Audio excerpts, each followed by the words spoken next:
Morning మ్యాగజైన్కి స్వాగతం. ప్రముఖ దినపత్రికలు వస్తున్న వార్తలకు జరుగుతున్న పరిణామాలు చూద్దాం. ఈనాడు చూస్తే మనోడే కింగ్ అన్నటువంటి వార్తను హైలైట్ చేశారు. 18 ఏళ్లకే ప్రపంచ ఛాంపియన్, చరిత్ర సృష్టించిన Dommaraju Gukesh, world chess title సాధించిన పిన్న వయస్కుడిగా రికార్డ్, ఆనంద్ తర్వాత గెలిచిన భారతీయుడిగా ఘనత, హోరాహోరీ పోర్లో చైనా ఆటగాడు లిరెన్ ఓటమి. అంటే ప్రపంచ ఛాంపియన్గా నిలిచిన గుకేష్ పిన్న వయసులో ఈ ఘనత సాధించిన ఆటగాడిగా చరిత్ర సృష్టించాడు. కేవలం 18 ఏళ్ల 8 నెలల 14 రోజులకి ఏదైతే దిగ్గజం కాస్పరోవ్ 1985లో 22 ఏళ్ల 6 నెలల 27 రోజుల రికార్డును బద్దలుకొట్టాడు.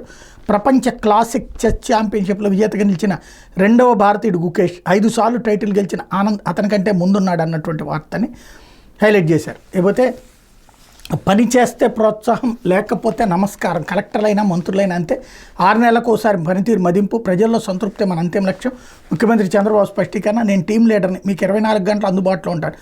ఏ విషయాలైనా నాతో అర్మరికలు లేకుండా మాట్లాడండి, వింటాను. కానీ పనితీరు బాగోపోతే పక్కన పెడతాను. అటు కూర్చున్న మీకైనా ఇటు ఉన్న మంత్రులకైనా అదే సూత్రం వర్తిస్తుంది. 6 నెలలకు ఒకసారి మీ పనితీరు మదింపు చేస్తాను. సరైన వారిని సరైన స్థానంలో పెడతాను. దగాపడ్డ రాష్ట్రాన్ని గాడిలో పెట్టాలని నా లక్ష్యం. అది సాధించాలంటే ఇది తప్పదు అన్నటువంటి వార్తని హైలైట్ చేశారు. లేకపోతే జమిలి ఎన్నికలపై మరో అడుగు అంటూ 2 బిల్లులకు కేంద్ర కేబినెట్ ఆమోదం. ప్రస్తుతానికి లోక్సభ, అసెంబ్లీ ఎన్నికలకే పరిమితం. స్థానికంపై తర్వాత నిర్ణయం. ఆర్థిక భారం తగ్గుతుందన్న బీజేపీ. ప్రజాస్వామ్య వ్యతిరేకమైన విపక్షం. 32 పార్టీల అనుకూలం, 15 వ్యతిరేకం. దేశంలో జమిలి ఎన్నికలపై మరో అడుగు పడింది. ఈ అంశంపై 2 బిల్లులకు గురువారం కేంద్ర కేబినెట్ ఆమోదం తెలిపింది. ఇందులో ఒకే దేశం ఒకే ఎన్నికకు సంబంధించిన రాజ్యాంగ సవరణ బిల్లు ఉంది. ఈ బిల్లులోనూ ప్రస్తుతం జరుగుతున్న శీతాకాల సమావేశాలను ప్రవేశపెట్టాలని కేంద్ర ప్రభుత్వం భావిస్తున్నట్టు సమాచారం.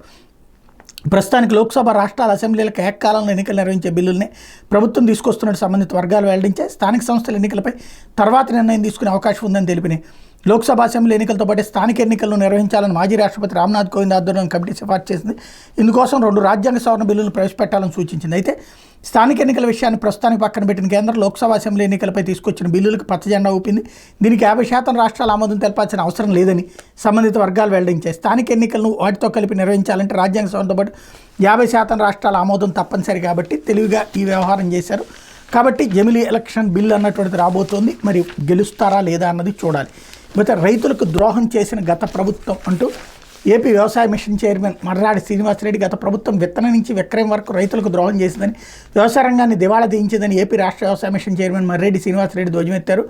మాజీ మంత్రి అంబటి రాంబాబు నేతృత్వంలో ఆ పార్టీ నిరసన కార్యక్రమం చేపట్టడం సిగ్గుచేటం దుయ్యబట్టారు. ఎన్డీఏ ప్రభుత్వంలో రైతులు సంతోషంగా ఉండటం వైకాపా వాళ్ళకి నచ్చడం లేదని ఆగ్రహం వ్యక్తం చేశారు. మంగళగిరిలోని తెలుగుదేశం పార్టీ కేంద్ర కార్యాలయం గురువారం ఆయన మాట్లాడారన్నటువంటి వార్తని హైలైట్ చేశారు. తల్లి కుమార్తెలకు లైంగిక వేధింపులు. తెలుగుదేశం పార్టీ ప్రజావేదికలో బాధిత మహిళ ఫిర్యాదు. కోడాయప్ప అనే వ్యక్తిని ఆపై లైంగిక దాడికి దిగాడు. దాని ఫోటోలు, వీడియోలు తీసాడు. ఈ విషయాన్ని ఎవరికైనా చెప్తే చంపేస్తానంటూ బెదిరిస్తున్నాడు. నాతో పాటు నా కుమార్తెనే లైంగికంగా వేధిస్తున్నాడని శ్రీశైలం జిల్లాకు చెందిన మహిళ కన్నీరు మున్నీరుగా విలపించారు. నిందితులపై చట్టపరంగా చర్యలు తీసుకోవాలని కోరుతూ మంగళగిరిలోని తెలుగుదేశం పార్టీ కేంద్ర కార్యాలయం గురువారం నిర్వహించిన ప్రజావేదికలో ఫిర్యాదు చేశారు. పలు సమస్యల పరిష్కారం కోసం పెద్ద ఎత్తున తరలి వచ్చిన ప్రజల నుంచి శాసనమండలి chief whip Machumarthi Anuradha, AP trade promotion corporation limited chairman Sajja Baburao వింతలు స్వీకరించారన్నటువంటి వార్తని హైలైట్ చేశారు. ఇక్కడే ప్రభుత్వం ఆలోచించుకోవాల్సింది లేదా సిగ్గుపడాల్సింది ఇదే విషయం. ఎందుకంటే లైంగిక వేధింపులు జరుగుతుంటే స్థానిక పోలీసుల్ని ఆశ్రయించకుండా తెలుగుదేశం పార్టీ కార్యాలయం దగ్గర దాకా వచ్చారు అంటే అక్కడ పోలీసులు సక్రమంగా పనిచేస్తున్నట్టు, లేదా పోలీసుల మీద ప్రజలకి నమ్మకం కోల్పోతున్నారు, అది ఆలోచించాల్సినటువంటి అవసరం ఉంది. లేకపోతే సాక్షి వచ్చేటప్పటికి జమిలి బిల్లుకు సై అంటూ ఒకే దేశం ఒకే ఎన్నిక, ముసాయిదా బిల్లుకు కేంద్ర కేబినెట్ ఆమోదముద్ర, రాజ్యాంగ సవరణ బిల్లుకు సైతం మంత్రివర్గం ఆమోదం. జమిలి నుంచి ప్రస్తుతానికి స్థానిక సంస్థలకు మినహాయింపు. శీతాకాల సమావేశాల్లోనే పార్లమెంట్ ముందుకు జమిలి బిల్లు. జాయింట్ పార్లమెంటరీ కమిటీకి సిఫార్సు చేయనున్న ప్రభుత్వం. రాష్ట్రాల అసెంబ్లీ స్పీకర్లతో పాటు మేధావులు, నిపుణుల నుంచి అభిప్రాయ సేకరణ. భవిష్యత్తులో వివాదాలు తలెత్తకుండా విస్తృత స్థాయిలో సంప్రదింపులు. వచ్చేడాది పార్లమెంట్ బడ్జెట్ సమావేశాల్లో బిల్లుపై ఓటింగ్ జరిగే అవకాశం. జమిలీపై ప్రజలకు అవగాహన కల్పించాలని మంత్రులకు ప్రధాని మోడీ సూచన. 2027లో ఏకకాలంలో ఎన్నికలు నిర్వహించాలని కేంద్రం యోచన అంటూ ముందస్తు ఎన్నికలు జరగబోతున్నాయి అన్నటువంటి దాన్ని ఇలా హైలైట్ చేశారు. రాజ్యాంగంలో 129 బిల్లుని సైతం ఆమోదించింది. ఈ 2 బిల్లులను ప్రస్తుతం శీతాకాల సమావేశాలను పార్లమెంట్లో ప్రవేశపెట్టి జేపీసీ పరిశీలనకు పంపించబోతున్నారన్నటువంటి వార్తని హైలైట్ చేశారు.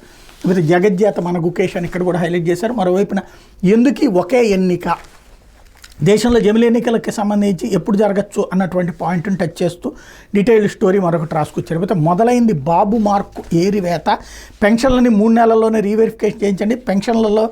పెన్షనర్లో అనర్హుల తొలగింపు కార్యక్రమం చేపట్టండి. రెవెన్యూ రికవరీ చట్టం కింద అనర్హుల నుంచి పెన్షన్ సొమ్ము రికవరీ చేయండి. వైకల్య మెడికల్ సర్టిఫికెట్ల జారీకి లోపాలు లేకుండా మార్గదర్శకాలు. కలెక్టర్ల సదస్సులో సీఎం చంద్రబాబు అంటూ ఏదైతే కొన్ని పెన్షన్లు తొలగించబోతున్నారన్నటువంటి వార్తని హైలైట్ చేశారు. లేకపోతే రైతు పోరు నేడే, చంద్రబాబు సర్కార్ మోసాలపై అన్నదాతల నిరసనలకు వైఎస్ఆర్సీపీ బాసట, సమస్యలు పరిష్కరించాలంటూ కలెక్టర్లకు డిమాండ్ పత్రాలు, సూపర్ 6 హామీలు చెప్పినట్టుగా పెట్టుబడి సాయంగా రైతులకు 20,000 తక్షణమే అందించాలి, ధాన్యానికి కనీస మద్దతు ధర ఇవ్వాల్సిందే, దళారీ వ్యవస్థను నిర్మూలించి రంగుమారిన ధాన్యాన్ని కొనుగోలు చేయాలి, ఉచిత పంటల బీమా పథకాన్ని పునరుద్ధరించాలని డిమాండ్, గ్రామస్థాయిలో రైతులకు తోడుగా నిలిచిన ఆర్బీకేలు ఇప్పుడు నిర్వీర్యం, మద్దతు కరువే అన్నదాత విలువల, జాడలేని వ్యవసాయ సలహా మండళ్లు, 5 ఏళ్లలో రైతన్నలకు 1,88,541 కోట్ల మేర లబ్ధి చేకూర్చిన వైఎస్ జగన్, రైతు భరోసా కింద ఏటా 12,500 చొప్పున 4 ఏళ్లలో 50,000 సాయంగా అందిస్తానని 2019 ఎన్నికల మేనిఫెస్టోలో జగన్ హామీ, అధికారంలోకి రాగానే ఒక్కో రైతుకి ఏడాదికి 13,500 చొప్పున 5 ఏళ్లలో 67,500 పెట్టుబడి సాయంగా అందించినటువంటి వైఎస్ జగన్ అన్నటువంటి వార్తని హైలైట్ చేశారు. లేకపోతే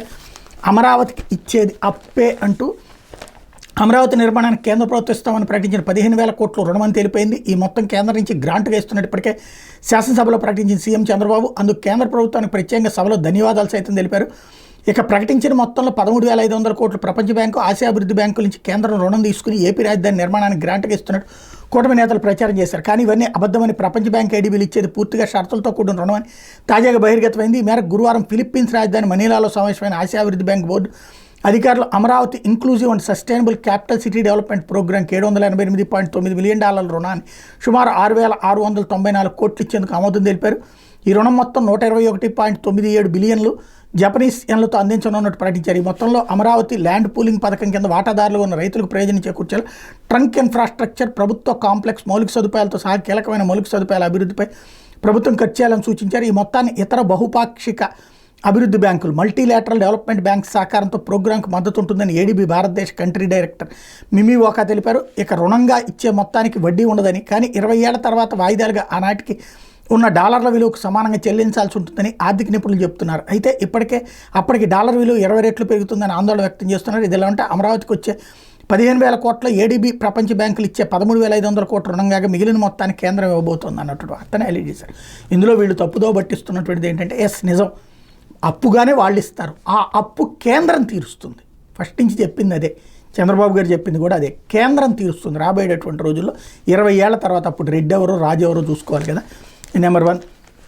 అయితే 30 నుంచి దేహదారుఢ్య పరీక్షలు అంటూ పోలీస్ నియామక మండలి వెల్లడి. పోలీస్ కానిస్టేబుల్ అభ్యర్థులు దేహదారుఢ్య పరీక్షలు ఈ నెల 30 నుంచి ఫిబ్రవరి 1వ తేదీ వరకు నిర్వహించాలి రాష్ట్ర పోలీస్ నియామక మండలి నిర్ణయించింది. రాష్ట్రంలోని 13 ఉమ్మడి జిల్లా కేంద్రాల్లో ఈ దేహదారుఢ్య పరీక్షలు నిర్వహిస్తారు. కానిస్టేబుల్ పరీక్షలు స్టేజ్ 2 కోసం దరఖాస్తు చేసుకున్న అభ్యర్థులు తమ హాల్ టికెట్లని డౌన్లోడ్ చేసుకోవాలని పోలీసు నియామక మండలి గురువారం ప్రకటనలో సూచించింది. ఈ నెల 18వ తేదీ నుంచి మధ్యాహ్నం 3 గంటల నుంచి 29వ తేదీ మధ్యాహ్నం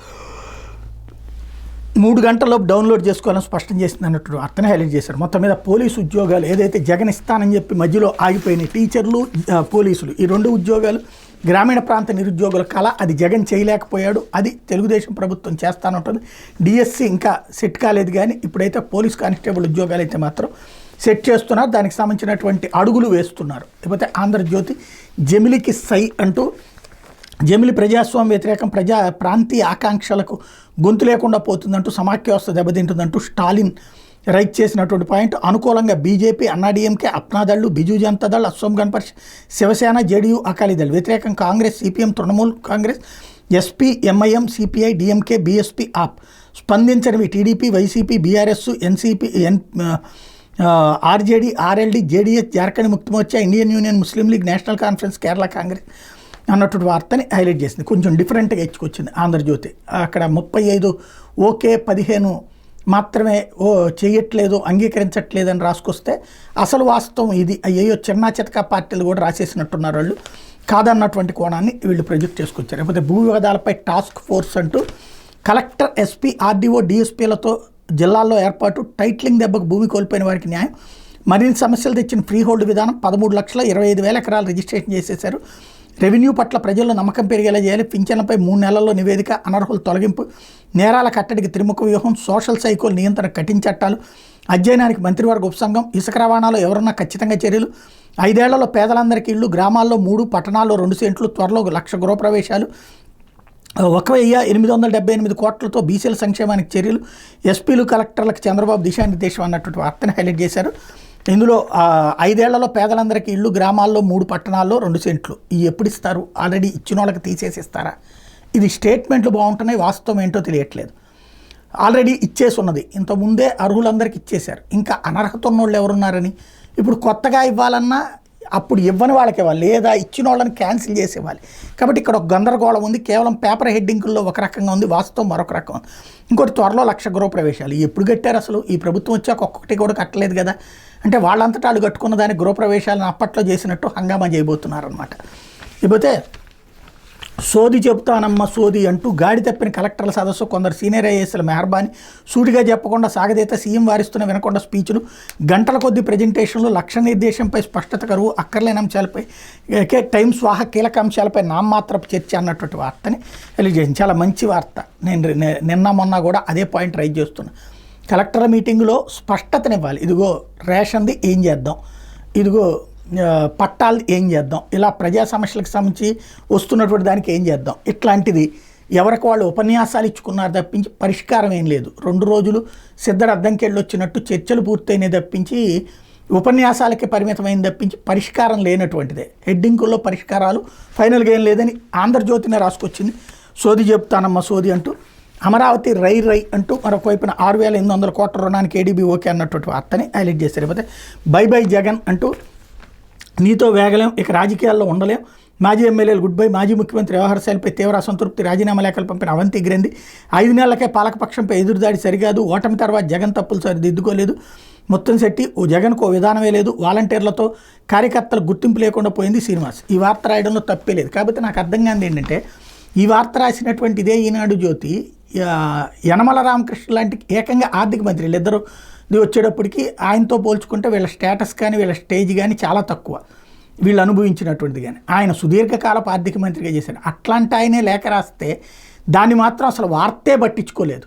అంటే సెలెక్టెడ్ జర్నలిజం అనడానికి సజీవమైనటువంటి సాక్ష్యం. పోతే టీడీపీ కండువాతో టోల్ నాటకం, రక్తి కట్టించేలా వైసీపీ నేత డ్రామా, సోషల్ మీడియాలో వైరల్, కూటమి ప్రభుత్వంపై వ్యతిరేకత పెంచడమే లక్ష్యం, కర్నూలులో కేసు, గుంటూరులో అదుపులోకి అన్నటువంటి వార్తని హైలైట్ చేశారు. నిజమే కదా, ఇప్పుడు తెలుగుదేశం పార్టీ కండవాతో వైఎస్ఆర్ కాంగ్రెస్ పార్టీ వాళ్ళు ఇంతకుముందు ఒక ప్రోగ్రామ్ చేసేవాళ్ళు సోషల్ మీడియాలో. అట్లాగే ఇప్పుడు కూడా వైసీపీ కండవాతో తెలుగుదేశం వాళ్ళు ఒక ప్రోగ్రామ్ చేస్తున్నారు.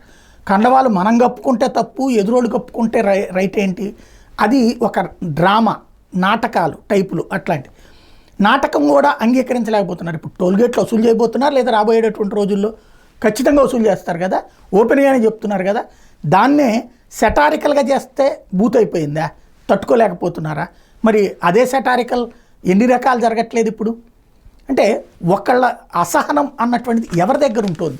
మేం చేస్తే కరెక్ట్, ఎదురోడు చేస్తే రాంగ్ అనేటటువంటి ధోరణి మీడియా కూడా నెత్తినేసుకుని తిరుగుతూ ఉండటమే ఆంధ్రప్రదేశ్ ప్రజల పాలట శాపంగా మారుతోంది. లేకపోతే సీసీటీవీ ఫుటేజ్లో ఆ కార్పొరేటర్ ఉన్నారా నిర్ధారించి నివేదిక సమర్పించండి.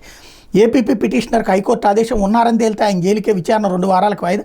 టీడీపీ కేంద్ర కార్యాలయంపై దాడి జరిగిన రోజు తాను మేనల్లుడి పెళ్లిలో ఉన్నానని పిటిషనర్, ఆయన నేరఘటన జరిగిన ప్రాంతంలోనే ఉన్నాడని సిఐడి పరస్పర విరుద్ధంగా చెప్తున్న నేపథ్యంలో హైకోర్టు కీలక ఆదేశాలు ఇచ్చింది. ప్రాసిక్యూషన్ వద్ద సీసీటీవీ ఫుటేజ్ని పరిశీలించి అందులో వైసీపీ కార్పొరేటర్ పి సుబ్బారెడ్డి ఉన్నారో లేదో పరిశీలించి నివేదిక సమర్పించాలని అసిస్టెంట్ పబ్లిక్ ప్రాసిక్యూటర్ సందీప్ని, పిటిషనర్ తరపు న్యాయవాది వై నాగిరెడ్డిని ఆదేశించింది. ఫుటేజ్లో ఉన్నది పిటిషనరో కాదో నిర్ధారించుకుని అఫిడవిట్ దాఖలు చేయాలని సిఐడి డీఎస్పీ నిర్దేశించింది. ఫుటేజ్లో ఉన్నది సుబ్బారెడ్డి అని తేలితే మధ్యంతర ఉత్తర్వులను ఉపసంహరించి అతన్ని జైలుకి పంపిస్తామని, కాదని నిర్ధారణ అయితే దర్యాప్తు అధికారిపై చర్యలకు ఆదేశిస్తామని స్పష్టం చేసింది. విచారణ 2 వారాలకు వాయిదా వేసింది. పిటిషనర్పై తొందరపాటు చర్యలు తీసుకోవద్దని ఆదేశిస్తూ గతంలో ఇచ్చిన మధ్యంతర ఉత్తర్వులను 6 వారాలు పొడిగించింది. ఈ మేరకు న్యాయమూర్తి జస్టిస్ కె శ్రీనివాసరెడ్డి గురువారం ఉత్తర్వులు ఇచ్చారన్నటువంటి వార్తని హైలైట్ చేశారు. చాలా కీలకమైనటువంటి ఉత్తర్వులు. ఏదైతే తెలుగుదేశం పార్టీ కార్యాలయం మీద దాడి కేసులో సంఘటన స్థలంలో నేను లేనని ఒక కార్పొరేటర్ అంటే లేడు, ఆయన అక్కడే ఉన్నాడంటే సీసీటీవీ ఫుటేజ్ ఉందంటే ఆయనేమో అక్కడ ఉన్నటువంటిది పెళ్లికి సంబంధించినటువంటి వీడియో చూపిస్తే లేదు అక్కడి నుంచి గంటన్నరలో ఇక్కడికి వచ్చేసి ఇక్కడ పాల్గొన్నాడని తెలిసిందంటే, అయితే సీసీటీవీ ఫుటేజ్లో మీరు చెక్ చేసుకుని అలా కాకపోతే కనుక మీ మీదనే చర్య తీసుకుంటాను,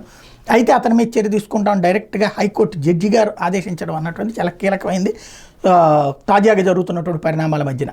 ఇది దినపత్రికలో వచ్చినటువంటి వార్తలు వెనకాల జరుగుతున్న పరిణామాలు.